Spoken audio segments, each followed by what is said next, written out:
Yesu ashimwe. Turabakiriye mwebwe abakurikiranye iki cyigisho. Ngewe mugiye kubana mu cyigisho cy'uyu munsi nitwa Liberateur Jean Floribert. Ndi kumwe na mugenzi wanjye nk'uko mubibona yitwa Nigena Etienne. Uyu munsi rero tugiye kwiga icyigisho gifite umutwe ugira uti urukundo rutikanyiza, aho icyigisho cy'iki cyumweru dukomeje kuzirikana ko tugomba gukorera byose guhimbaza Imana. Etienne, mbere yuko dutangira wabanza ukadushyira imbere y'Imana kugira ngo tubone uko dutangira. Reka duce bugufiya mu mitima dusenge. Data wa twese uri mu ijuru, turagushimiye cyane, izina ryawe nirihimbazwe. Amen. Tugushimiye neza yawe n'urukundo bitarondoreka biba byirirwanye natwe amanywa yose. None Data wo mu ijuru, ukaturinda nijoro muri iki gitondo, turagushimiye cyane kuko ubanye natwe uhabwa icyubahiro. Amen. Reka rero ubwo tugiye kwiga amagambo yawe muri iki gitondo, ubane natwe mu izina rya Yesu. Amen. Amen. Rero nk'uko twari twize ibyigisho byabanjirije iki cyigisho, tugiye kureba ese urukundo rutikanyiza Pawulo yari ari kubwira abakorino rwari rumeze rute. Niyo mpamvu mu gutangira icyigisho cyacu tugiye kubanza gusoma mu rwandiko rwa mbere Pawulo yandikiye abakorino, igice cya 9 kuva ku murongo wa mbere turagera ku murongo wa 6. Reka dusome amagambo ari muri icyo gice cya 9 mu rwandiko rwa mbere Pawulo yandikiye abakorino. Haranditse ngo, ariko reka tubanze tuvuge umutwe w'amagambo handitse umudendezo w'ababwirizabutumwa. Umurongo wa mbere kuri icyo gice cya 9, mbese sindi uw'umudendezo, sindi intumwa. Ibyo ni ibibazo Pawulo yabazaga. Sinabonye umwami wacu Yesu, namwe ntimuri umurimo wanjye mu mwami. Niba ku bandi ntari intumwa, ariko kuri mwe ndiyo, kuko mwebwe ubwanyu ari mwe kimenyetso cyanjye cyo kuba intumwa y'umwami. Yego. Ibi ni byo nireguza ku bandega. Yego. Mbese ntitwemererwa kurya no kunywa? Yego. Ntitwakwemererwa kugira abagore bizera ngo tujyane nabo nk'uko izindi ntumwa zigenza na bene se b'umwami Yesu na Kefa? Yego. Cyangwa njyewe na Barinaba nitwe twenyine tutemererwa kuruhuka kwikorera? Ninde wigeze kuba umusirikare akitunga? Ninde utera uruzabibu ntarya imbuto zarwo? Cyangwa se ninde uragirisha ishyo ntarikame? Rero ahangaha turabona neza umudendezo w'ababwirizabutumwa. Buriya Pawulo ari kubwira abanyekorino mbere yuko agira ibindi bintu abasobanurira, yabanje kubereka abavugabutumwa burya umudendezo baba bafite, cyangwa amahirwe baba bafite. Baba bafite amahirwe menshi cyane atandukanye yuko bashobora no kuba batungwa n'itorero.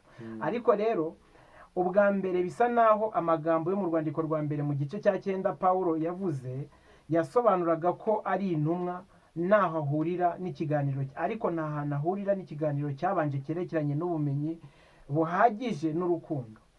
Nyamara kandi umuntu ntashobora kwibagirwa yuko Bibiliya ubwo yandikwaga mu mizo ya mbere itanditswe mu bice.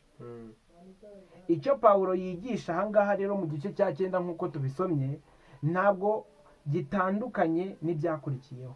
Mu by'ukuri mu rwandiko rwa mbere Pawulo yandikiye abakorino mu gice cya 9 hatanga urugero rufatika rw'urukundo rutikanyiza dukwiriye gukunda Kristo ndetse na bene data. Kubw'urukundo Pawulo yigomye buri kimwe mu burenganzira bwe. Ahantu tubona ibintu umudendezo wose ababwirizabutumwa babaga bafite. Ese uwo mudendezo wari uwuhe? Uwo mudendezo badusomye ariya magambo batubwiye yuko Pawulo yari intumwa ku bantu b'i Korinto. Yego. Ati ndetse n'ikimenyetso kibigaragaza ko ndiyo nuko muhari, kuko nababwirije ubutumwa. Icyo nicyo kimenyetso cyerekana ko ndi intumwa kuri mwe. Yego. Uwavuga ko ntariyo yaba bihakanye ku ruhande rwe, ariko mwebwe mwaba abagabo bo kubihamya. Yego. Uwo akaba wari umudendezo nyine w'umubwirizabutumwa. Icyo ni ikintu cya mbere. Hari n'ikindi kintu yagaragaje yuko izindi ntumwa iyo zajyaga mu murimo zaratungwaga zikajyana n'abagore bazo bakajya ku murimo bakabaherekeza, ubundi ibyo kurya byose bakabibaha, ikintu cyose bagakora ivugabutumwa bagihawe n'iryo torero n'abizera b'iryo torero. ariko kuri Pawulo niko yabigenje. Pawulo we yatubwiye ko yakoraga mu mutungo we ku giti cye cyane adategereje iby'itorero riri bumuhe. nuko rero niyo mpamvu hano hari kurya no kunywa. Iki kintu yagikomojeho Pawulo.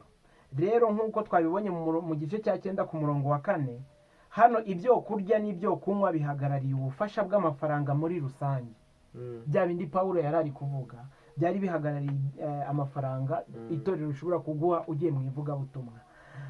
Nk'intumwa rero Pawulo yari afite uburenganzira bwo kwakira ubufasha bw'ibikoresho buturutse ku bo yari yarabwirije. Abandi bayobozi mu by'idini bo mu gihe cye bagenzaga batyo bagahabwa ubwo bufasha. Ariko igitandukanye kuri ibyo, ariko Pawulo we ntabwo yigeze abikora, ahubwo yifashaga binyuze mu buryo bwo kuboha amahema muri wa murimo yakoraga. Ku murongo wa 4 nk'uko umaze gusoma hano, ku murongo wa 4 w'iki gice cya 9 niho bavuze ngo mbese sinemererwa kurya no kunywa, kandi batubwiye ko ibyo kurya biri kugereranya ubufasha bw'iki bw'amafaranga. Kandi tubonye ko amafaranga yahabwaga umuvugabutumwa ugiye ku murimo, ariko akaba ari kumwe n'umufasha we cyangwa umugore we, akajyana n'umuryango we bakagenda bakajya kurya amafaranga, bagahabwa ubufasha buzabafasha muri iryo vugabutumwa.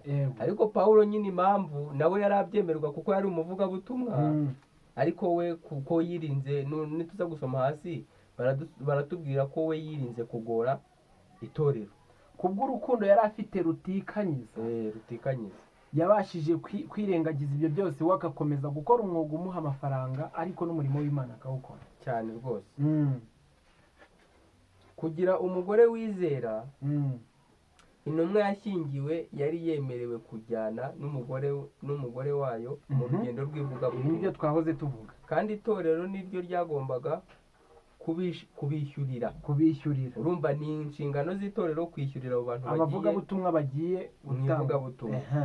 Ingero z'ababwirizabutumwa bari barashyingiranywe zirimo Purusikira na Akwila. Uyu ni umuryango wa mbere wagiye mu ivugabutumwa uhabwa ubufasha n'itorero. Baduhaye urugero. Undi muryango ni uwitwa Andironiko na Yuniya. Tubasanga hehe? mu Baroma 16 umurongo wa 7. Ariko Pawulo ntiyari yarashatse. Yashoboraga gushyingirwa maze akabona inyungu zituruka ku burenganzira bwo guherekezwa n'umugore we. Urumva we impamvu nyine yagendaga wenyine kuko nta mufasha yari yigeze ashaka. Ariko iyo aza kubishaka ubwo burenganzira yari abufite, nawe akajya ahabwa ayo mafaranga yose, akajya aherekezwa na madamu we. Yego. Kandi bombi bahabwaga ubufasha bw'amafaranga. Urumva rero aya ni amahirwe Pawulo kubera urwo rukundo yari afite rutikanyiza yemeye kwirengagiza. Yego. Rero hakurikiraho kuruhuka gukorera ibibatunga. Aya magambo twayasanze ku murongo wa 6. Aya magambo rero Pawulo na Barinaba bari bafite uburenganzira bwo gukorera ibihembo by'umurimo wabo w'ivugabutumwa. Hari abavugabutumwa uyu munsi buriya bakorera ibihembo bagakora ariko bakanahembwa.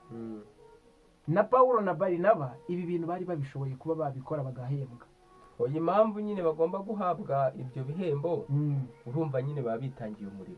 Niba tuvuga umuryango nk'uko nyine twabibonye ko umupapa n'umumama bagomba gusiga urugo bakagenda mu ivugabutumwa, icyo gihe bari bumare mu ivugabutumwa bagomba guhabwa ibibafasha mu buzima bwa buri munsi. Rero na Pawulo nyine kuko nawe yabaga ari muri izo nshingano z'ivugabutumwa, ibyo yagombaga kubibona kuko ubwo burenganzira yaragenje gute yari abufite. Pawulo rero yari umuboshyi w'amahema kugira ngo abone ibimutunga. Ariko ntabwo tuzi umwuga Barinaba yakoraga. Icyo tuzi ni uko nawe yagiraga ubuntu cyane, bityo yari ashoboye kwifasha ubwe. Amena rwose. Rero aka hantu rero hajya hakunda kuvuka ikibazo Etienne, abantu bamwe bakanga gukora ngo ari mu murimo w'Imana. ariko aha tubonye urugero rugaragaza neza yuko Pawulo na Barinaba bitewe n'uko bakoraga umurimo w'Imana nta nubwo birengagizaga nanone gukora indi mirimo yabasha kubazanira amafaranga abatunga. ikindi hano twavuga ni uko umuntu ushobora kuba afite ubutunzi rwose Imana yaramuhaye umugisha agomba kubutanga akabukoresha mu murimo w'ivugabutumwa adategereje ubundi bufasha buzakomoka mu itorero ngo nagende mu ivugabutumwa. kuba yabukoresha ntacyo bitwaye, ariko niba yenda ubwo buryo nyine ntabwo birumvikana, ariko abaye afite ubushobozi yabutanga kugira ngo ivugabutumwa rijye mbere nk'uko Pawulo yabigenje. Rero mu rwandiko rwa mbere rw'Abakorino kuri kiriya gice cya 9 kuva ku murongo wa 7 tukagera ku murongo wa 11, Pawulo asesengura ibitekerezo byo mu Bakorino ku murongo wa 6, aho kugira ngo agaragaze ibyari bikwiriye ko we ubwe na Barinaba itorero ribaha ibibatunga. Ariko twabibonye umwami ubwe yarategetse ati avuga butumwa bose bavuga ubutumwa bagomba gutungwa n'ubutumwa. Buriya aya magambo Yesu cyangwa Imana ubwayo yari yarategetse yuko umuntu wese ukora umurimo w'Imana agomba gutungwa n'uwo murimo w'Imana. Ariko kuri Pawulo tubonye yuko we ntabwo yashingiye kuri ayo mafaranga gusa, ahubwo aha ariko tucyumve neza tuzi ko ubundi amafaranga afasha umurimo w'ivugabutumwa tuzi ko ari icya 10, siko tubizi, niko ijambo ry'Imana ritubwira. Rero aha hataza kuzamo urujijo tubivuge, umuntu uwo ari we wese w'umuvugabutumwa ngo nitumubona yabwirije hariya ngo duhite tumuhereza icya 10 ngo kuko ari umuvugabutumwa. Oya, tugomba gukoresha uburyo bwagenwe n'ijuru mu buryo itorero ryagennye, kandi iyo mirongo irahari, tukaba aribwo dukoresha. Noneho ababigenewe kubishyira mu bikorwa bakaba aribo bajya bagabanya ayo mafaranga mu buryo bw'ivugabutumwa. Ariko ntabwo byemewe ko ngewe ubwanjye ngo nuko ndi mu ivugabutumwa ngomba guhabwa ku cya 10 cy'umurimo w'Imana ngo uwo ari we wese umuhereze. Yenda ushaka gufasha umuvugabutumwa birumvikana wabikora ku giti cyawe, ariko atari ku cya 10, ugakora ku bindi ku ruhande ariko atari ku cya 10.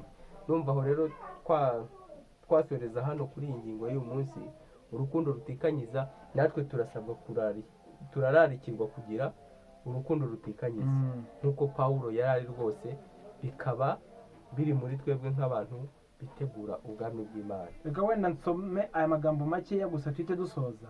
Nyamara Pawulo aravuga ati ntituragakoresha ubwo butware bari bafite ntabwo bageze babukoresha. Bityo Pawulo yigaragaza nk'urugero rwo kwigomwa, kandi avuga ko ibyo bihesha inyungu kubwiriza ubutumwa bwiza i Korinto. Rero urukundo rutikanyiza Pawulo yari afite mu gihe cy'ibwirizabutumwa cye cyangwa mu ivugabutumwa rye, natwe uyu munsi turarusabwa cyane, biratureba. Ndumva rero twasoreza hano ingingo y'uyu munsi. Ndumva n'undi wasoza nawe udushyira imbere y'Imana. Reka dusenge. Mwami mwiza, turagushimiye turaguhimbaza, icyubahiro n'ikibi cyawe. Tugushimiye yuko wahagarikiye ijambo ryawe, tukaba turangije kwiga iki cyigisho kitwereka uburyo tugomba kugira urukundo rutikanyiza mu murimo wawe. Ubitubashishe mu izina rya Yesu, amen.